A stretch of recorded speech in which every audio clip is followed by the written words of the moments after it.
ladies and gentlemen, and welcome back to my channel for another 1/6 scale INART prototype review.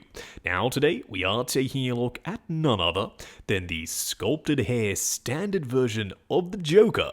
I have to say a massive thank you to two companies, the first of which is toyswonderland.com for helping me fly out to LA and make these reviews.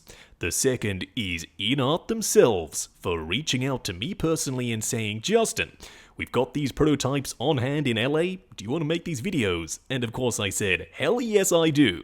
Now we will be doing a brief review here. I'm going to leave some meat on the bones for the full unboxing and review. So what we are going to do now is get all of Joker's accessories out here, take a closer look at everything he comes with. Starting off with the display base first, there's no crotch grabber, it's a magnetic display base. No need to worry about ugly stands, you simply pop Joker on and he magnetizes in position.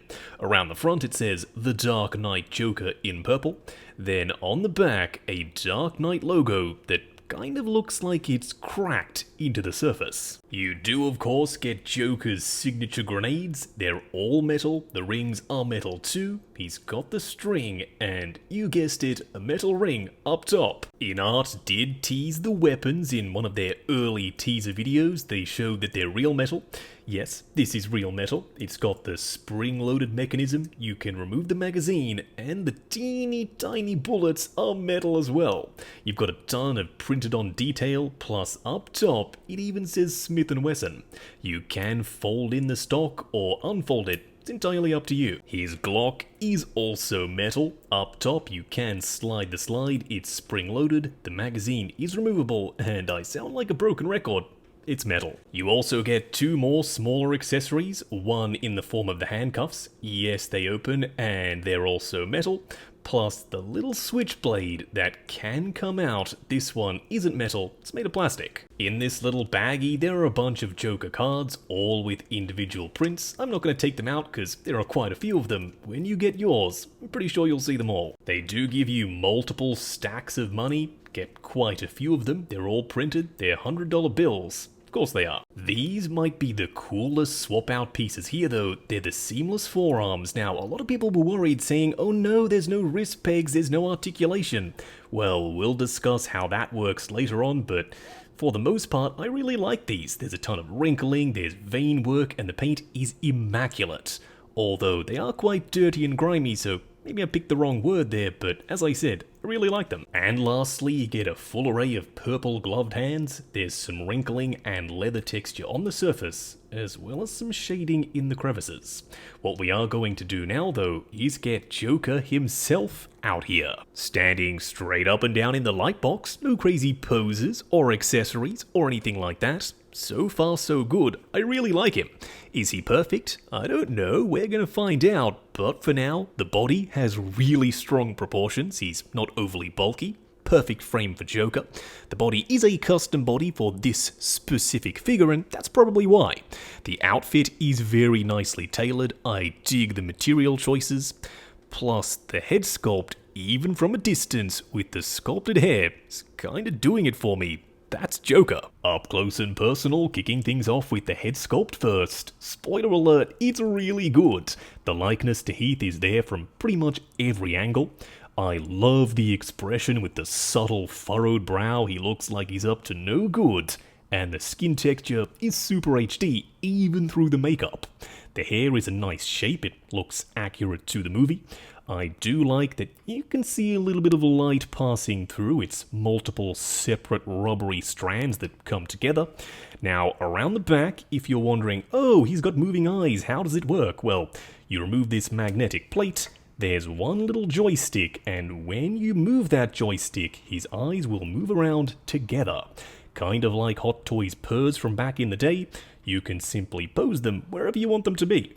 Now if you're wondering, ooh, I wonder how this guy compares to the DX11, well in my opinion, there's no contest. The DX11 was good for back in the day, but this one is vastly better. Coming down to the outfit, starting off with the coat first, I dig the weathering on the edges and the seams. It makes it look a little bit more lived in and filthy. Of course it is, it's the Joker.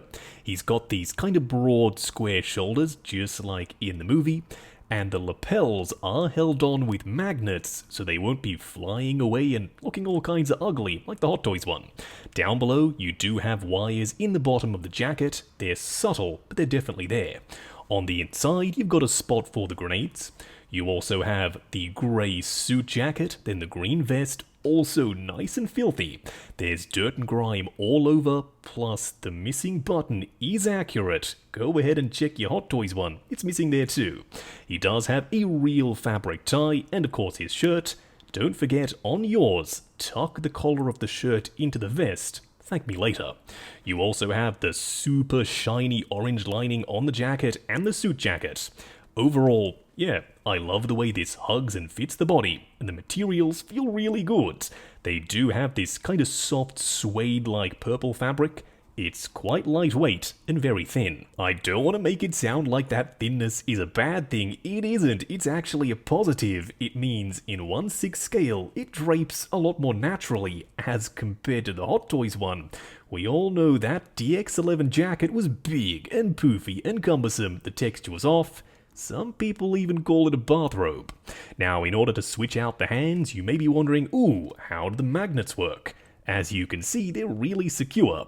It's a regular wrist peg with a magnet on top. You simply pop the hand on, as you would normally, but the magnets lock it in place, nice and securely. Coming down to the pants, they fit well. They're not overly tight, but not overly baggy either.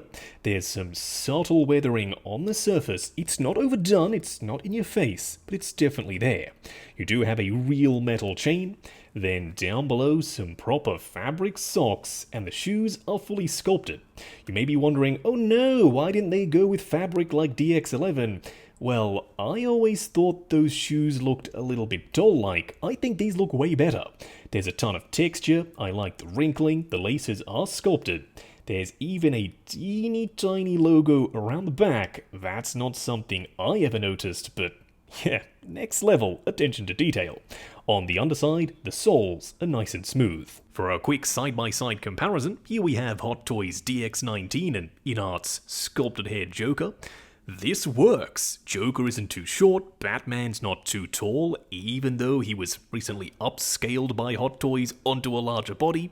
As I said, it works. I can absolutely see myself posing these two standing together in the display. But seeing as though he does work with DX19, that means he's taller than DX11.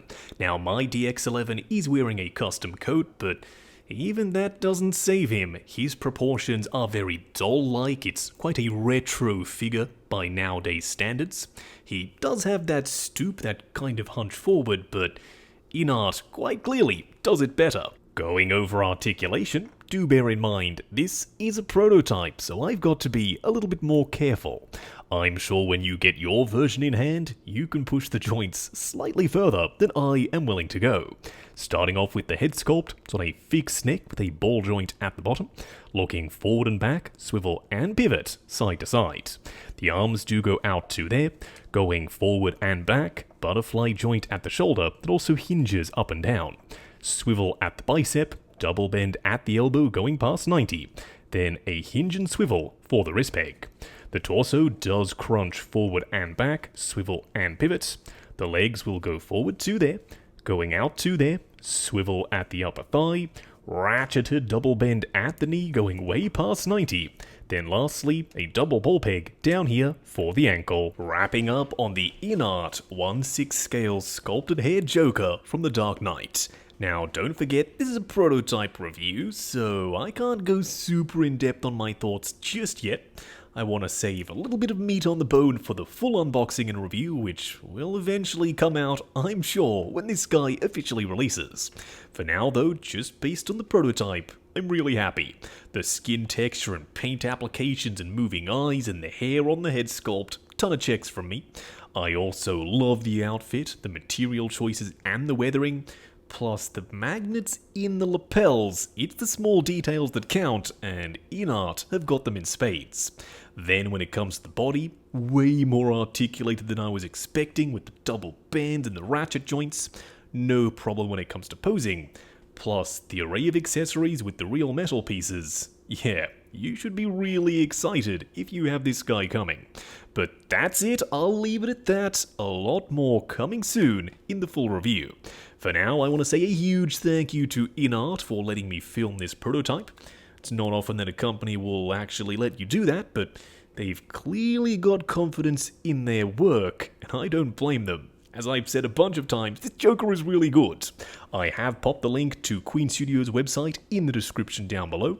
While you're down there, why not hit that subscribe, bell notification icon, and join button if you like the sound of seeing your name in the end credits of my reviews.